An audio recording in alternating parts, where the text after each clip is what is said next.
Peggy 12.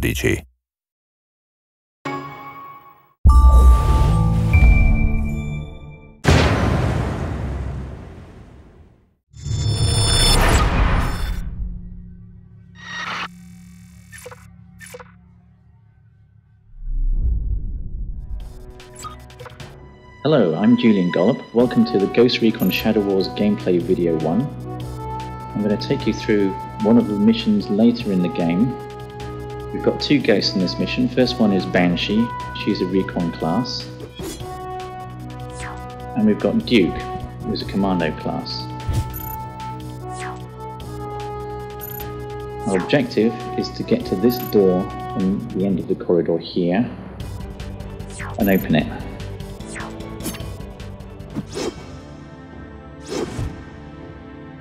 Okay, if we look around, we'll see some enemies above us, some to the left, and there's some below. Fortunately, our guys are armed with some pretty heavy weapons. It's a turn-based game, so I'm going to select Banshee here, and I'm going to move her up to attack some enemies on the left. The green squares indicate all the positions that I can actually shoot from, so I'm going to move to this position. Select attack. For a choice of two targets, this one or this one. The bar above the enemy's head indicates possible damage. Red is certain damage, and the orange part is possible damage, and the green part is what he's going to be left with. So let's select attack and see what happens.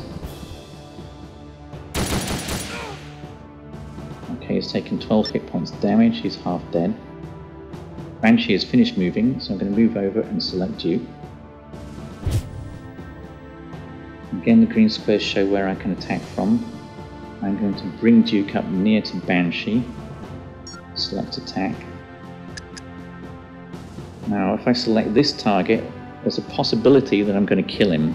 The orange part of the bar above the enemy's head indicates possible damage, so he may stay alive. This guy I don't stand a chance of killing. The red lines indicate possible return fire. I'll show you what that means in a bit. Let's just go ahead and attack with Duke.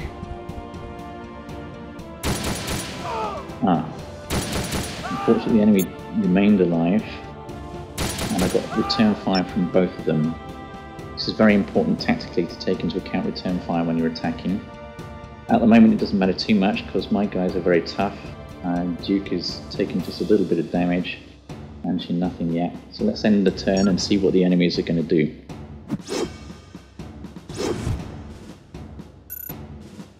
Okay, it looks like they've noticed us. A couple of enemy assault troops moving up next to the turrets.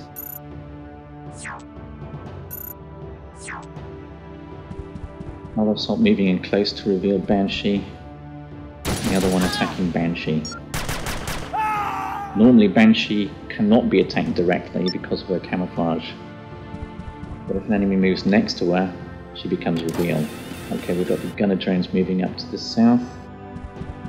Enemy commando. And above us again another enemy commando unit. Some assaults.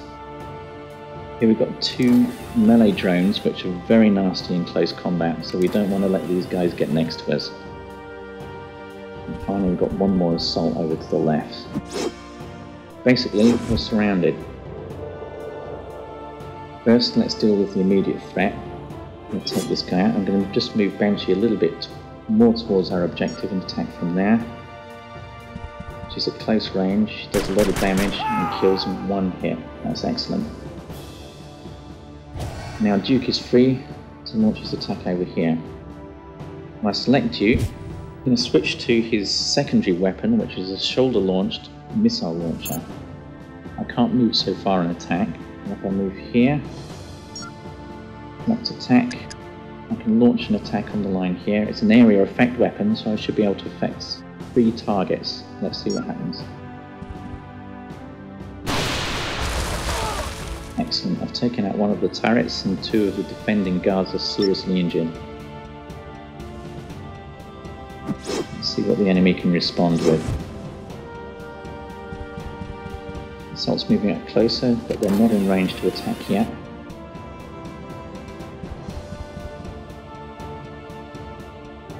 But here we've got an enemy commando unit also equipped with missiles, and he manages to get us. The enemy melee drones closing up very fast, they're quite rapid.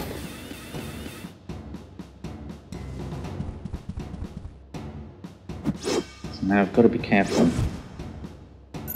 I'll stick with the main objective. I'll get Banshee probably to attack the guys over on the left. So let's select Banshee. Banshee is equipped also with a secondary weapon. I'll switch to it now. This is an EMP grenade. It's very effective against enemy drones and turrets, but will also do a reasonable amount of damage to enemy soldiers. So again, if I launch in the middle here, attack from this position and see what I can do. Should be able to take most of them out. Yes, excellent, all three are gone. Now this leaves Duke to choose where to attack next. It's a big choice of targets. And now I will probably launch an attack here. So what I'll do is I'll move this way a little bit and I'll select attack position. This means I can select any position in the red area. I can place it here, and because of the area effect it should affect both those enemies. Let's see. Okay, excellent. They're both damaged but not killed.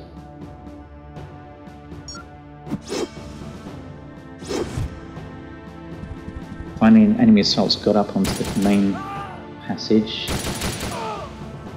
We'll exchange a fire there.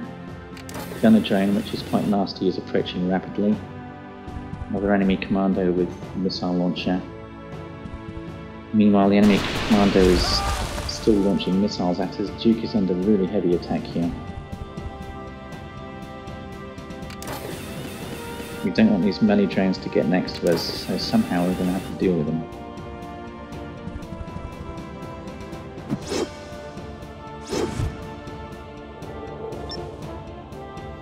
Now, unfortunately, Duke is now powered up. Whenever you attack an enemy or kill him, you get some power points. If you look at the blue bar on the bottom left, you'll see it's at 100%. So I'm going to make good use of my power attack. Let's select Duke first. I'm going to launch the power attack into the middle of these guys here. If I move the camera a little bit, you can see they're reasonably well bunched up. Get some return fire from that position. Maybe I can move here, I won't get any return fire.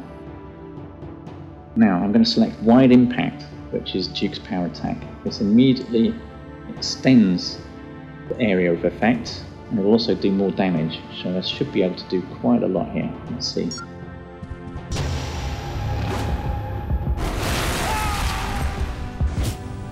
I've taken out 4 enemy targets in one hit, which is absolutely excellent. Okay, Banshee is now clear to get to the door, so let's get up towards the door here and let's see what happens.